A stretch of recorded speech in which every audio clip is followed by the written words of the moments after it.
सत्संगत जी, प्यार से कहना धन्यकार जी।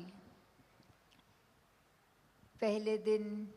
ये स्पोर्ट्स रूप और आज और ये जो कल अभी निकला है, सभी ने ये NYS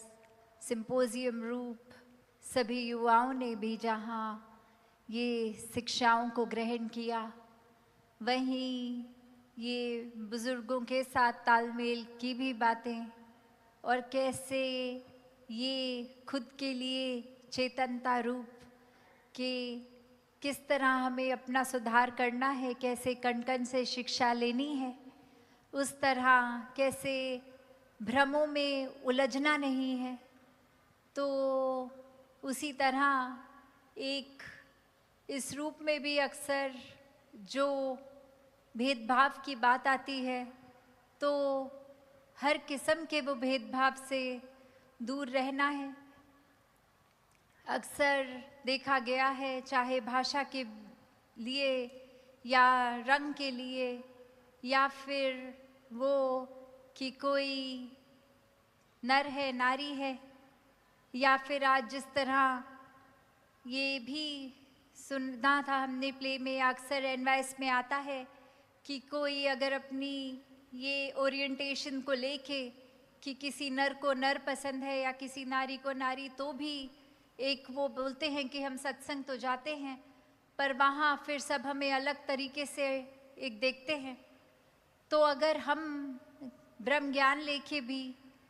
ये फ़र्क रख रहे हैं, तो फिर अपने अंदर झांक के देखना है कि ये हम अभी भी किसी को कोई भी कारण, कोई अगर हमारे स्टैंडर्ड से कोई सुंदरता या किसी तरह की वो नहीं मेल खा रही, तो वो हंसने का कारण या बाद में थोड़े ग्रुप्स बना के उस व्यक्ति विशेष के ऊपर चर्चाएं, तो ये भी करना है और ख़ुद को ब्रह्मज्ञानी भी कहना है। तो फिर ये एक म्यान में दो तलवार तो हो नहीं सकती। वहीं अक्सर एक ऐसा भी विषय सुनने को मिलता है कि कभी कभी एक शायद पिछले ही वो राजस्थान के शायद एनवाइस में भी ऐसा ही एक सवाल आया था कि वो सवाल से ज़्यादा ऐसे बता रहे थे कि कभी कभी महिलाओं को जब वो महीने में पीरियड्स के दिन होते हैं, तो उस समय कहते हैं कि सत्संग ना आए या अगर स्टेज पे ड्यूटी है तो ना करें। तो ये भी भ्रम का ही हिस्सा है कि कैसे एक बात दासी ने उस समय भी फिर रखी कि अगर ऐसी बात ही है तो दासी तो पता नहीं कितनी संगतें मिस कर देती फिर। तो ऐसे भी भेदभाव, ये बड़ी सुपरफिशियल चीज़ों में हमने नहीं घुसना। सिर्फ ये एक शरीर के अंदर परमात्मा का निवास, तो अभी भी हमें अगर फ़र्क में ऊंची जाति नीची जाति, भाषा, एक मेल फीमेल, एक ओरिएंटेशन, एक कोई पॉश लोकेलिटी में किसी का घर है या किसी की झोपड़ी, उस वजह से एक ऐसे फ़र्क जो बना बैठे हैं, भ्रमों में खुद को उलझा लिया है। तो अपने अंदर और गहराई में देखें कि कैसे एक अभी भी बंधे हुए हैं। और एक दूसरी बात, कैसे एक हम बहुत इसको भी कैजुअली ले लेते हैं कि घर में अगर कोई बच्चे बात नहीं मान रहे तो हाथ चला देते हैं, या फिर एक डोमेस्टिक वायलेंस का रूप कि पति पत्नी के बीच में ये मारपीट, इसको भी समाज ने कैसे जस्टिफाई करा होता है। पर वहाँ हम खुद ही सोच लें कि हम ब्रह्मज्ञानी भी हैं और ये भी करेंगे, तो वहाँ फिर ये चूक हो रही है। तो हर एक से आदर सत्कार, चाहे वो बच्चे का रूप है, बुज़ुर्ग का रूप है, एक हम उम्र है, ये परमात्मा का निवास देखना है। एक अपनी ही हुकूमत अपने घर पे नहीं कायम करनी, हर परिवार के सदस्य की ओपिनियन की इज़्ज़त करनी है। तो इस तरह ये इक्वालिटी का रिश्ता, ये बराबरी का रिश्ता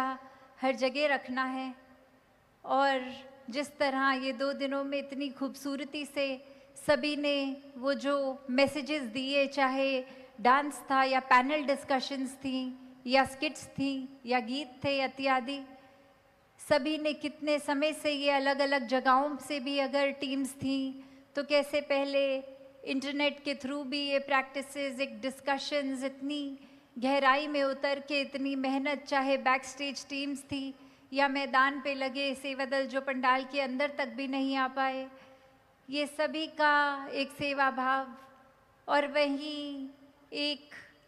जो कैजुअल, अभी राजपिता जी ने भी जो संदेश दिया कि ये कैजुअलनेस लाएंगे तो फिर सेवाओं से चूक जाएंगे, तो कैसे जहाँ हर कोई ये प्रयास कर रहा है कि चीज़ें बेहतर हों, वहाँ हमें भी वो देखना है कि हम अब किस तरफ खड़े हैं। क्या हम अपना सुधार करके समाज का सुधार कर रहे हैं, या फिर हम भी उसी श्रेणी में खड़े हैं कि क्या ही फर्क पड़ता है। तो अपने अंदर ये आत्ममंथन का समय है कि जहाँ इतनी शिक्षाएं मिली हैं और अभी कल भी ये सत्संग का रूप, तो ये सभी चीज़ चाहे अलग अलग तरह से संदेश, पर ये चेतना की ही बात, ये ब्रह्म ज्ञान की ही बात, ये निराकार की ही बात, ये इंसानियत वाले गुणों की ही बात कि कैसे समाज में रहते हुए, भक्ति करते हुए एक समाज कल्याण भी करना है, शुरुआत खुद से करके। तो दातार कृपा करे हर किसी पे कि ये अच्छाई के ही ग्राहक बनते रहें और एक बहुत ही एफिशिएंटली ये जीवन को भी